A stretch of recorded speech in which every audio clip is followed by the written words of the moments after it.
Assalamu alaikum wa rahmatullahi wa barakatuhu. Imagine being offered the keys to your city, unimaginable wealth, and absolute political power.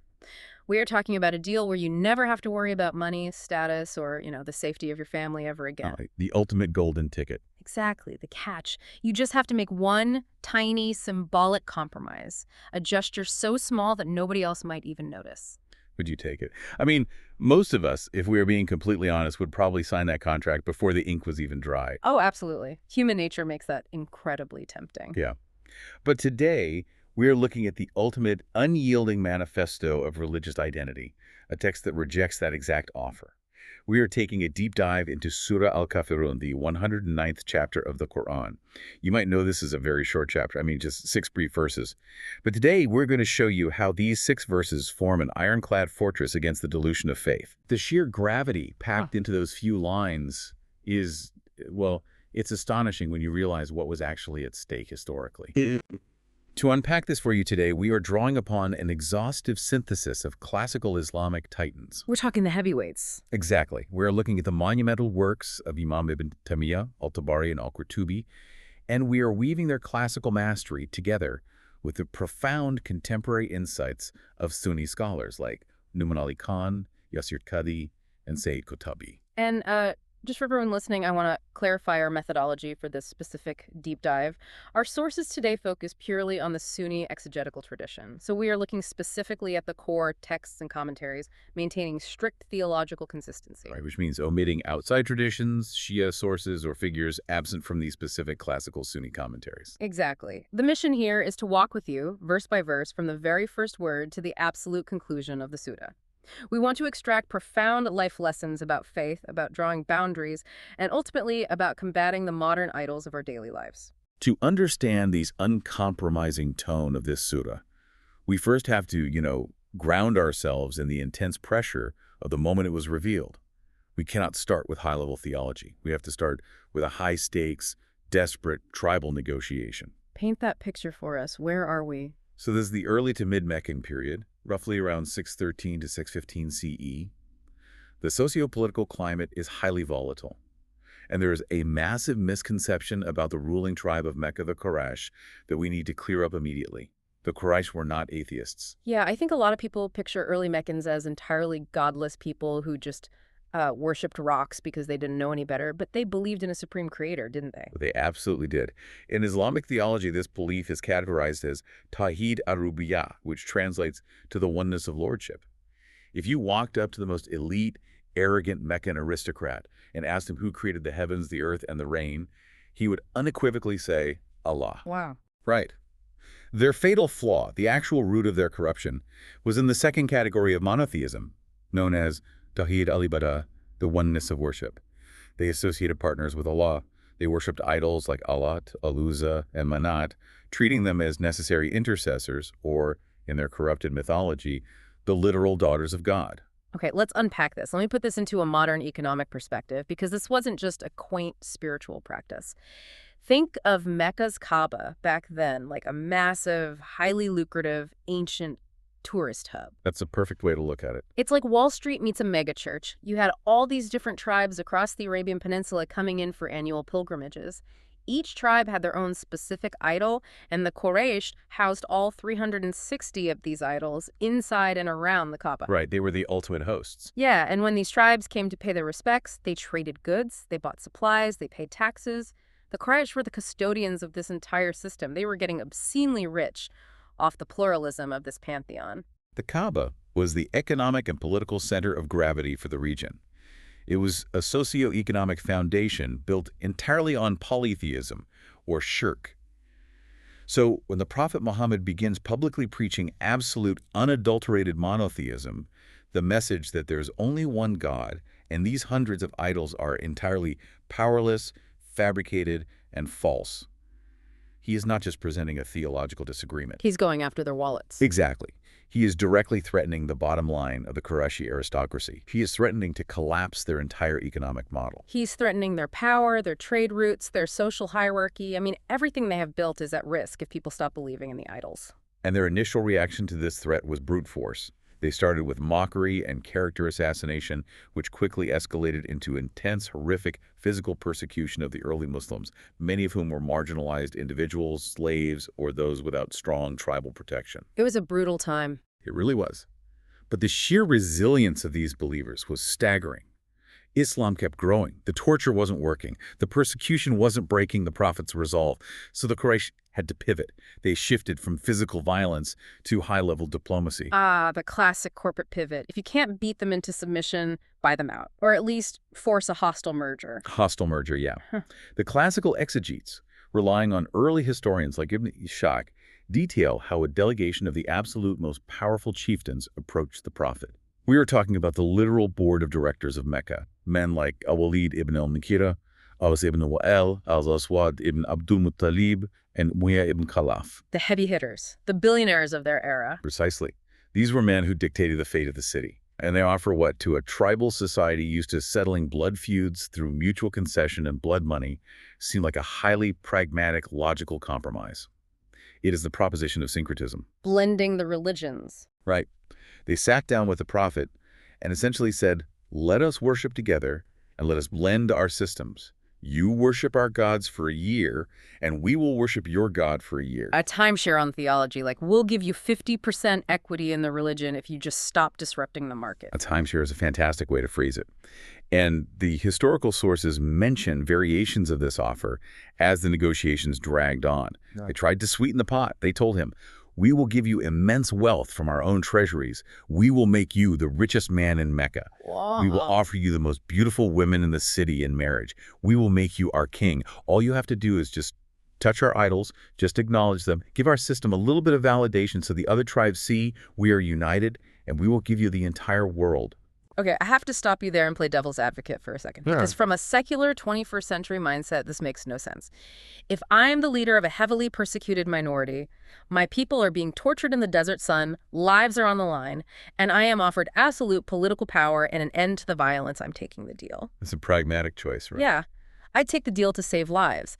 Why is theological purity taking precedence over human life here? Why couldn't religion, in this specific life or death context, be treated as a civic utility to broker peace?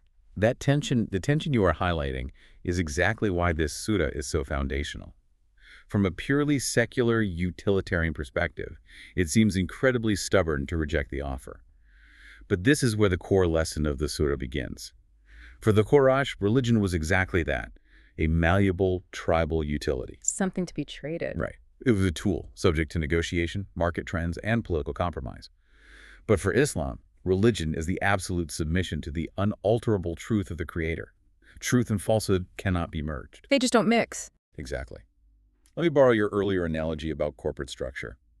Asking the Prophet to acknowledge the idols wasn't just asking him to install a new app on a phone. They were asking him to fundamentally rewrite the core operating system of Islam with corrupted code. Oh, that's a great way to put it. If you introduce polytheism into absolute monotheism, the whole system crashes. You cannot dilute the absolute sovereignty of God, even to save your own life, because it corrupts the very essence of the human soul's relationship with the divine. So accepting the offer wouldn't have saved Islam, it would have quietly assassinated it from the inside out. Precisely the goal of the Quraysh.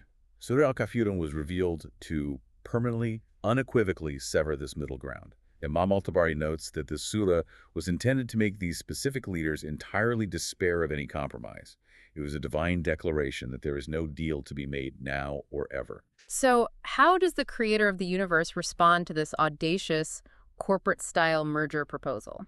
With an immediate, blunt linguistic strike.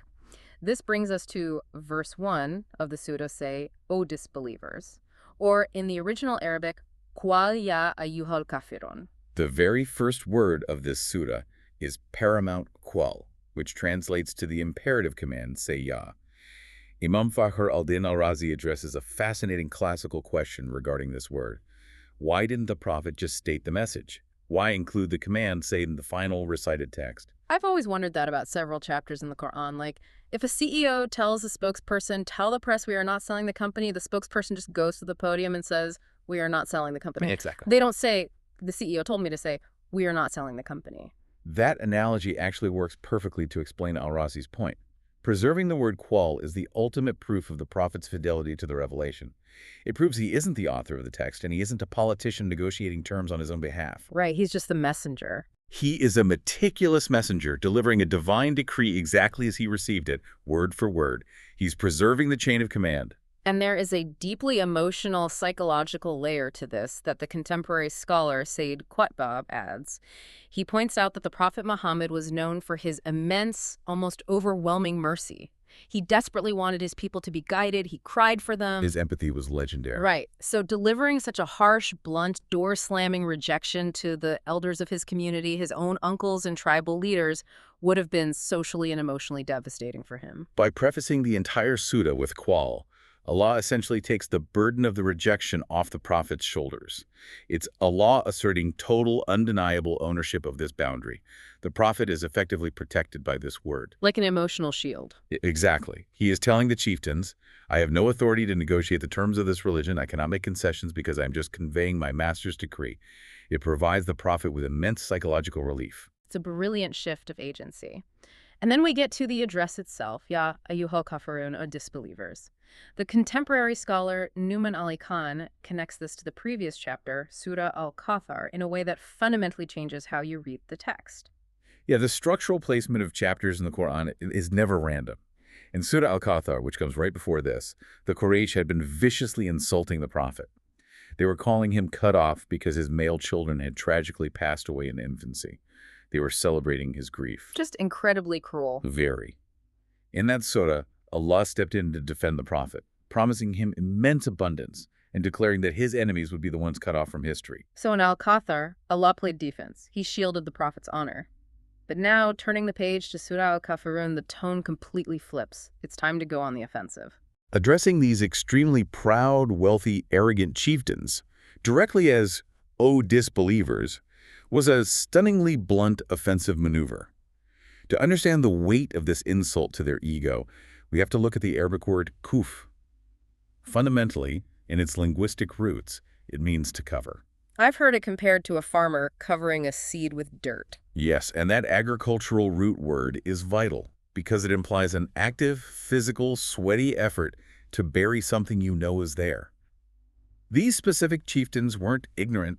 They weren't innocent people who just hadn't heard the message clearly. They had known the prophet for 40 years. Right, they called him Al-Amin, the trustworthy. Exactly. They had seen the truth of his character, they had heard the miraculous eloquence of his recitation, and they recognized the truth of his message deep down. But they actively, desperately chose to cover it up out of sheer arrogance and to protect their economic empire. It's the difference between someone stumbling in the dark because they don't have a flashlight and someone who has a flashlight but intentionally smashes it on the ground because they prefer the dark. That is exactly what kufr entails in this context.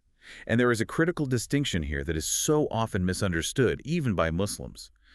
This verse, this blunt address of "O disbelievers," wasn't a blanket insult thrown at all non-believers globally. It wasn't a general statement about humanity or even all the polytheists in Mecca. Which is how it's sometimes misconstrued today, as if the text is angrily shouting at everyone who isn't Muslim. Classical scholars like Imam al-Tabari and the authors of Tafsir al-Jalalain make it explicitly clear that this was a highly specific surgical strike. It was directed exclusively at that small syndicate of rigid, stubborn leaders who proposed the corrupt compromise. Ah, so it was targeted. Highly targeted. Allah knew, in his infinite wisdom, that these specific men, Al-Walid, Abu Jahl, Umayyah, were predestined to die upon disbelief. They had sealed their own hearts. Furthermore, look at the grammar the Quran uses the noun form, kafirun, rather than a verb. And the distinction between a noun and a verb changes everything. Like a verb is an action you might stop doing. I am running, but I can stop running. But a noun is a fixed identity. I am a runner. Precisely. By using the noun, it signifies they had reached a permanent, stubborn state of constancy in their disbelief. They had become the embodiment of the rejection of truth. Once that target is clearly identified and addressed in verse 1, the surah immediately draws the first non-negotiable boundary of action in verse 2. I do not worship what you worship. La abudu ma tabudun. The grammar in verse 2 is doing so much heavy lifting. We really need to unpack the linguistic nuance here because in English, I do not worship what you worship sounds like a simple present tense statement. The Arabic syntax is vastly more comprehensive. Classical linguistic scholars, notably al-Zamakhshari and Imam al-Qurtubi, highlight the specific construction here. The verse uses the negative particle la, paired with the present or imperfect tense verb, abudu. Okay, so what does that pairing do? In classical Arabic rhetoric, when you pair this specific negative particle with an imperfect verb in this context, it creates a sweeping, definitive future negation. Oh, wow. So it's not just, I am choosing not to participate in your festival today. It translates more accurately to, under no circumstances, from this moment until the end of time, will this action ever occur. It is a definitively closed door that locks out any hope they had of a future compromise. But then, as Hafiz ibn Kathir points out, there is a striking grammatical anomaly in this very verse that completely shifts the philosophical focus of the text. This is one of my favorite linguistic details. Here's where it gets really interesting. Think about what the Quraysh were actually worshiping. They weren't just worshiping lifeless lumps of rock. In their theology, those statues were avatars for sentient beings. They believed they were worshiping angels, jinn, or righteous ancestors who could intercede for them with Allah. Right, they attributed consciousness to them. Yeah, and in Arabic, if you are referring to a sentient being with intellect, you use the relative pronoun man, which means who. Following basic grammatical rules, if the prophet is rejecting the specific entities they worship, the verse should logically read, I do not worship who you worship. But the Quran breaks that expectation. It doesn't use man. It uses ma, which translates to the inanimate what. I do not worship what you worship. Why intentionally use the wrong pronoun? I mean, if they think their gods have intellect, why does the Quran reduce them to a what? Because the Quran is intentionally shifting the semantic focus away from the identity of the false gods. Using ma is a profound, devastating condemnation of the corrupt methodology and the hollow quality of the worship itself. It's saying, I do not worship using the fabricated, empty, desire-driven rituals that you use. The way you approach the divine is fundamentally broken. Exactly. As Ibn Kathir elucidates, the prophet's worship is rooted strictly in divine truth and the legislation revealed by Allah. It is performed in the exact manner that pleases the Creator alone, based on revelation. Rather than just making things up. Right. The polytheists, on the other hand, are just following the promptings of their own egos, their own vain desires, and their empty ancestral traditions. They invent rituals. They whistle and clap around the Kaaba. They slaughter animals in the names of statues. It's an entirely different category of action, what refers to their entire corrupt system of approaching spirituality. Okay, so Verse 2 forcefully shuts down both the future possibility of compromise and the corrupt methodology of their religion. I do not worship what you worship. But then we get to verses 3, 4, and 5. And I have to be honest, to an English speaker reading a translation, these verses sound like a typo. It sounds like God is just repeating himself in a redundant loop. Let's read them in sequence to hear what you mean. Verse 3. Nor are you worshippers of what I worship. Verse 4. Nor will I be a worshiper of what you worship. Verse 5. Nor will you be worshippers of what I worship. It seems incredibly repetitive. It sounds like circular reasoning. But we know that in the Quran, there is no wasted breath. Every single syllable, every shift in tense has a deliberate purpose. Which brings us to what I like to call the great exegetical debate. You have 1,400 years of the greatest minds in Sunni Islamic scholarship intensely debating exactly why this repetition exists and what it unlocks about the text. Exploring this debate isn't just an academic exercise. It is essential because it reveals the immense, multifaceted depth of the Sota. There are 4 primary theories that classical and contemporary scholars use to decode these verses. I am genuinely fascinated by how differently these scholars approach the same words. Let's start with theory number 1, the chronological theory, which is championed by scholars like Fakhr al-Din al-Razi. Al-Razi looks at this text through the lens of strict legal timeframes. He argues the repetition is there to ensure absolutely no contractual loophole remains for the Quraysh. Remember, they were trying to negotiate a treaty. In his view, verses 2 and 3 refer to the immediate present state, I do not currently worship your gods, and you do not currently worship my God. Setting the current baseline of the negotiation. Like, right now, we're at an impasse. And then verses 4 and 5 seal the future time frame. I will never worship your gods in the future, nor will you ever worship my God in the future. This ties perfectly into Imam al-Tabari's point that Allah is informing the prophet through divine knowledge that these specific chieftains would never for the rest of their lives accept Islam. It's like signing an ironclad contract where every single legal loophole for the past, present, and future is systematically identified and shut down by a master lawyer. You can't say, well, maybe next year, because verse 4 just preemptively canceled next year. Exactly. But then we have theory number 2, the object versus act theory. This is the one Hafiz ibn Kathir really leans into. Ibn Kathir challenges the strict temporal boundaries of Al-Razi. He approaches it from a philosophical angle. He argues the repetition is meant to distinguish between the mabud, the actual object of worship, and the ibadah, the act or methodology of worship. Let me see if I can break that down. Verses 2 and 3 declare a difference in the object. I do not bow down to your stone deities, and you do not bow down to my unseen God. But verses 4 and 5 go deeper and declare a difference in the action. Even if we both claim to pray, my methodology of prayer, my internal sincerity, is completely distinct from your transactional rituals. You've captured it perfectly. It separates truth and falsehood, not just in who is being worshipped, but in how that worship is executed. Yeah. It completely severs any claim the Quraysh had that their pilgrimage to the Kaaba was somehow a valid alternative path to the same God. Then we have theory number 3, which brings in modern linguistics. The syntactical permanence theory, which is highlighted heavily by Nouman Ali Khan. And this one blew my mind because it completely redefines the prophet's identity. This theory is a masterpiece of Arabic grammar. It bridges the gap between action and identity using sentence structure. Verse 2 uses a verbal sentence. La abudu, I do not worship. In Arabic grammar, a verbal sentence implies an action that is bound by time. Okay, so it's temporary. Right, it is fluid. Yeah. It happens, and then it stops happening. But verse 4 suddenly shifts the grammar to a nominal sentence using an active participle, wala ana abidun. Which translates roughly to, nor am I a worshiper. And in Arabic rhetoric, nominal sentences connote permanence, stability, and immutability. So verse 4 elevates the rejection from an action to an existential declaration.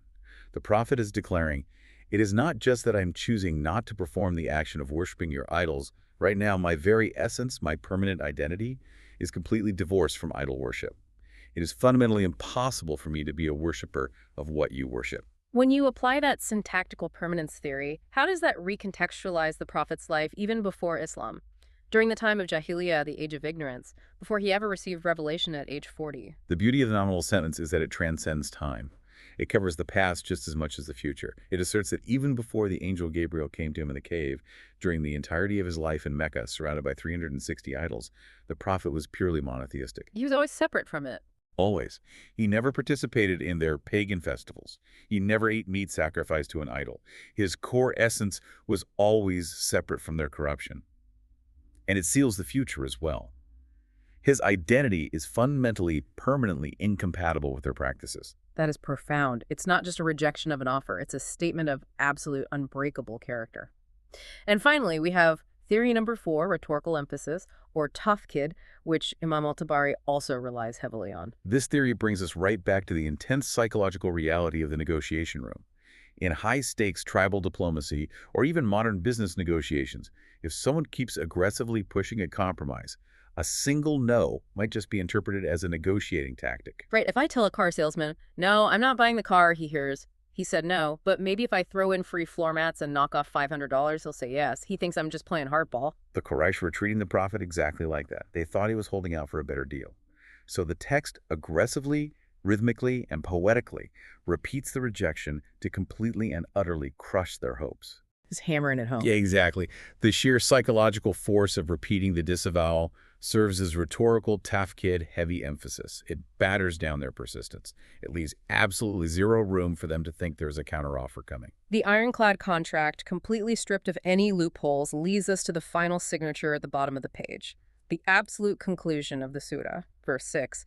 For you is your religion, and for me is my religion. Lakum dinukum waliyadin. This concluding verse is perhaps one of the most frequently misunderstood, misquoted, and weaponized verses in modern theological discourse. You see this verse hijacked today all the time. People use it as a bumper sticker for secular universalism, or this hyper-pluralistic idea that all paths lead to God. Like the verse is saying, hey man, you do you, I'll do me, it's all good, we're all climbing different sides of the exact same mountain, and we'll all meet at the top. And classical Sunni scholarship universally, vehemently rejects this liberalized modern reading. Imam al-Qutubi, Ibn Kathir, al-Zamakhshari, these titans state unequivocally that this verse is the ultimate declaration of bara. Let's define bara for the listener. Bara means complete disassociation, severing of ties, and ideological boycott from disbelief. It is not a verse of mutual validation.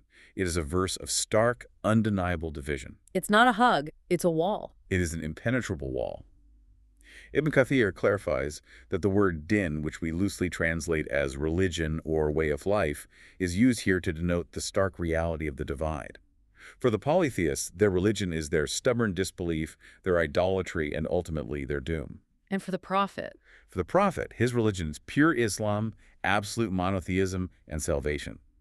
The verse is saying, "You have chosen your path to destruction, and I have chosen my path to the divine. There is no intersection." Sayyid Qutb adds such a visceral reading to this. He argues the entire tone here is one of severe rebuke. It's not a peace treaty, it's a declaration of a Cold War. It is the formal initiation of a Cold War. Numan Ali Khan points out that in the historical timeline of the Meccan period, this surah signaled the definitive end of the initial period of gentle invitation, or dawah, to the Qurayshi elite. The soft approach was over. Exactly. The time for soft diplomacy, for trying to gently persuade these specific tyrants with beautiful arguments, was over. They had proven their hearts were dead. This verse actually foreshadowed the hijrah, the physical migration of the Muslims from Mecca to Medina. Because theological separation had been finalized, physical separation was the only logical next step. But this raises an immensely important question, and this is where we need to transition to the life lessons for the person listening to this right now. If verse 6 is this absolute declaration of a Cold War, of boycotting disbelief, what does this all mean for you, the listener, living in a diverse society today? That's the million-dollar question. Right. Does this mean we can't be friends with our neighbors? Are you supposed to scowl at your non-Muslim coworkers? How do you apply bara without isolating yourself into a bunker? This is a critical nuance, and scholars like Omar Suleiman and Yasir Qadhi spend a lot of time explaining this delicate balance. They explain the fundamental difference between social tolerance and theological tolerance. Let's break this two apart, because confusing them is where people get into trouble. Islam heavily, adamantly encourages social tolerance. It is a civic and moral duty to interact peacefully with your society. You are commanded to engage in fair trade, to check on your neighbors, to feed the hungry regardless of their faith, and to display the exceptional, merciful, honest character of the Prophet Muhammad to everyone. So basic human decency. More than decency, it's a religious obligation. If your neighbor is sick, you bring them soup. If your coworker needs help with a project, you help them. That is the sunnah. But there is a line. The line is theological tolerance. Islam absolutely prohibits theological tolerance in the sense of validating other religions as equally true or engaging in ideological support or religious practices that contradict Islamic tenets. You cannot compromise your monotheism to make someone else feel comfortable. So, to use a modern example, social tolerance is shoveling your neighbor's driveway when it snows, or sharing a meal with them and asking about their family. Theological tolerance, which is forbidden by Surah Al Kafirun, would be going into their house during their religious holiday, bowing your head during their specific religious prayer to their deity, or participating in a ritual that violates Islamic law just so you don't seem awkward or intolerant. Exactly that distinction. Lakum dinukum waliya din dictates that Islam does not compel others to believe. You cannot force someone to be Muslim, but it demands absolute, unapologetic, honest boundaries from the believer. You can trade, you can laugh, you can live peacefully, but you cannot compromise your ethical or theological core to blend in with the dominant culture. Which brings us to how this text is meant to be lived on a daily basis. Because this surah is so foundational to maintaining identity, the prophetic tradition didn't just leave it as an historical anecdote to be read once a year in a textbook. The prophet strategically wove this surah directly into the physical rhythm of a Muslim's daily life. The ritual anchoring of Surah Al Kafirun is fascinating to study. Within the authentic Sunni Hadith corpus, you see the Prophet Muhammad utilizing this surah to conceptually and spiritually bookend his entire day. It is almost always paired with another very short chapter, Surah Al Ikhlas. Why are those two always together? Together, they are known in classical literature as Al-Ikhlasain, the two chapters of absolute sincerity. Imam Ibn al-Qayyim provides a beautiful, deeply philosophical explanation for this pairing. What's his take on it? He explains that Surah Al-Ikhlasain, he is Allah, who is one, defines the essence of the Creator. It defines who God is, that He is indivisible, He has no parents, no children, and absolutely no equals. That is the theoretical foundation of faith. And Surah Al Kafirun provides the other half of the equation. Surah Al Kafirun defines the action of the creation. It is the practical, lived application of that theory. It commands that a human being must direct every single ounce of their internal devotion and external obedience exclusively to this Creator, without any intercession from idols, societal pressure, or self-interest. So how does a believer practically bookend their day with this theological armor? It is a confirmed sunnah, a highly recommended prophetic tradition to recite Surah Al Kafirun in the first unit of the optional prayer right before Fajr, the dawn prayer. So before the sun even comes up, before you check your emails, before you face the world, you initiate your conscious day with a firm, uncompromising verbal declaration of Tawhid and a rejection of shirk. You set your psychological armor before you step out the door. You remind yourself who you work for. Then you recite it again in the optional prayer immediately after Maghrib, the sunset prayer. So you seal the daylight deeds with the exact same monotheistic declaration. Framing the working hours in absolute sincerity. And finally, it is heavily prescribed to be recited during Witr, the final prayers of the night, concluding the deeds of the night. It is a continuous, rhythmic, psychological, and spiritual reinforcement of your identity. And it pops up in very specific ritual contexts outside of the daily prayers, too. One that I find incredibly poetic is its use during tawaf, during Hajj or Umrah. Oh, absolutely. After circumambulating the Kaaba 7 times, it is a sunnah to recite Surah Al Kafirun and Surah Al Ikhlas in the 2 units of prayer behind the Station of Ibrahim. Think about the immense historical weight of that specific action. Yeah, right at the Kaaba. The Kaaba was once surrounded by 360 physical idols. The Quraysh used to literally stand in that exact spot and negotiate compromises.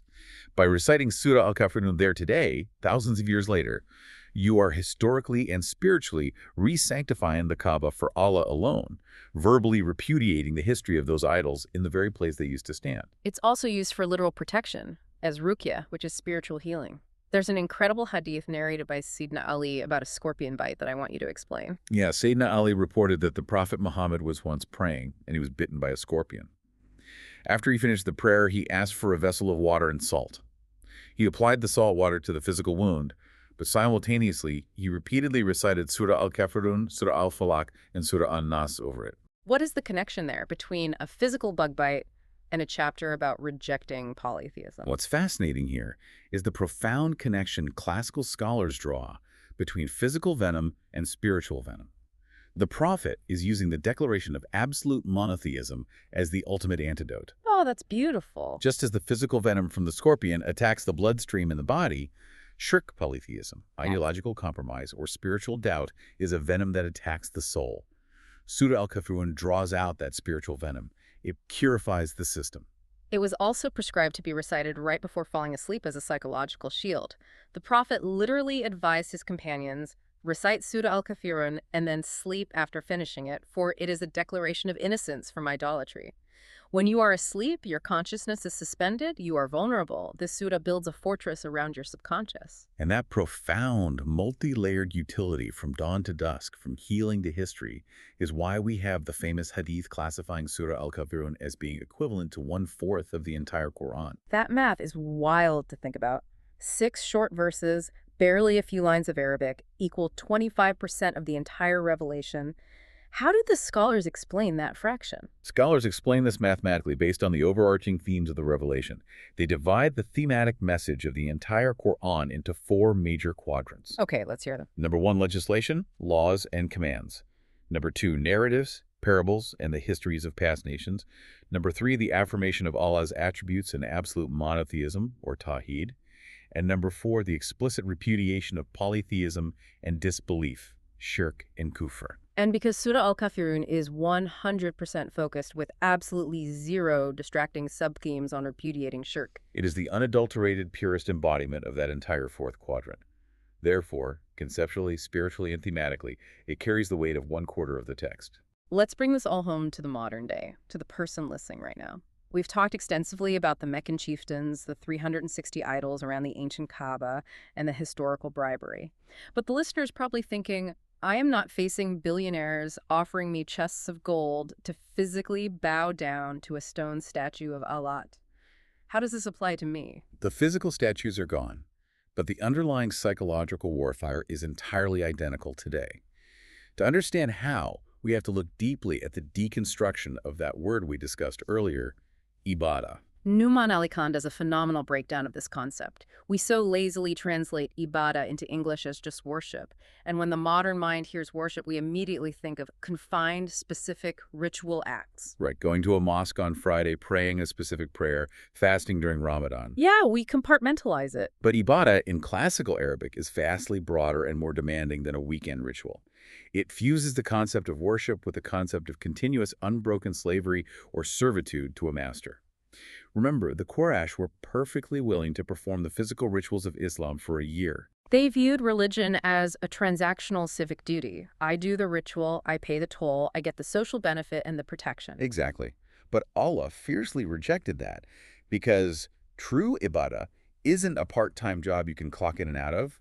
It demands an unbroken state of servitude that dictates how you earn your money, how you treat your spouse, and what you watch on your phone. Numan Ali Khan outlines 5 rigorous conditions of true ibadah.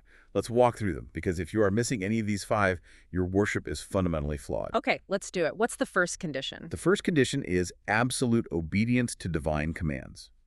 This means the rules set by the Creator override any cultural norm, any corporate policy, or any personal preference. The second condition is profound love for the Creator over all else. Your obedience isn't just driven by fear of punishment. It is driven by an overwhelming love and awe of God's majesty.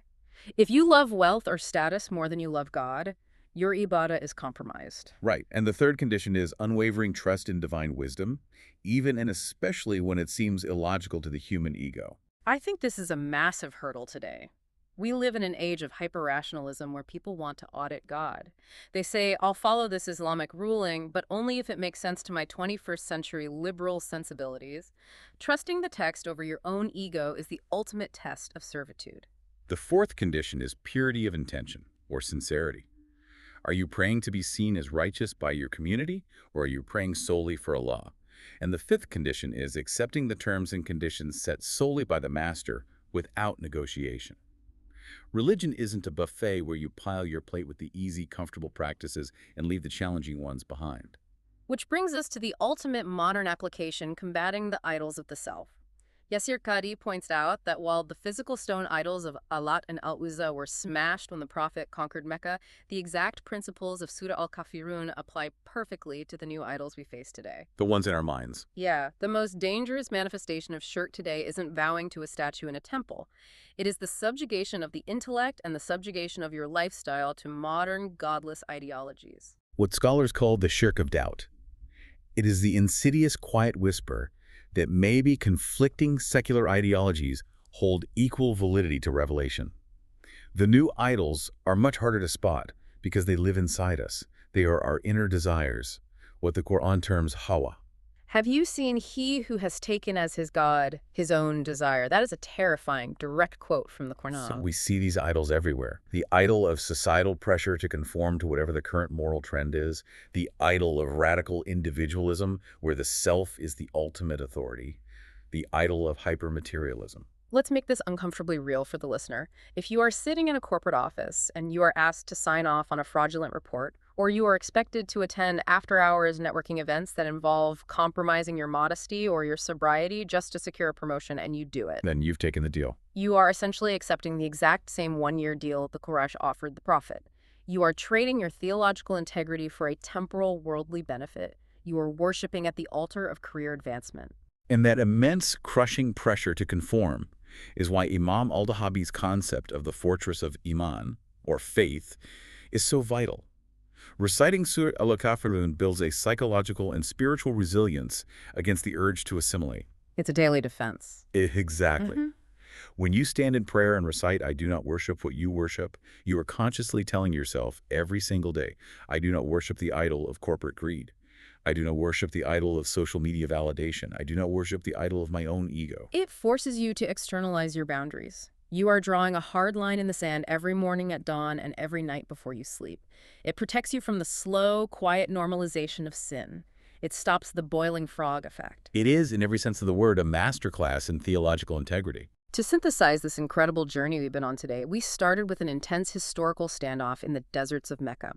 A tribe desperate to protect their wealth, offering the ultimate glittering bribe to a persecuted prophet. And from that standoff, we received a timeless grammatical masterpiece. 6 short verses that systematically, linguistically, and conceptually seal every single loophole against syncretism. A text that brilliantly transitions from an offensive verbal strike against arrogant tyrants into the daily spiritual armor that protects a believer's faith in the chaotic modern world. We want to leave you with a final, provocative thought, something for you to mull over today as you go about your life, whether you are driving to work, sitting in a classroom, or at home. The Meccan chieftains offered the Prophet Muhammad the entire world, wealth, power, status, just to compromise a tiny bit, just to touch an idol, just to give them 1 year of validation. In your own life, when you are asked to compromise your core values for a promotion, for social status, or just to blend in and not feel awkward, what is your personal 1 year offer? What is the bribe the world is handing you right now? And more importantly, do you have the courage of Surah Al Kafirun to look it in the eye and reject it? Jazakallah khair. May Allah reward you with goodness for spending your valuable time listening to us.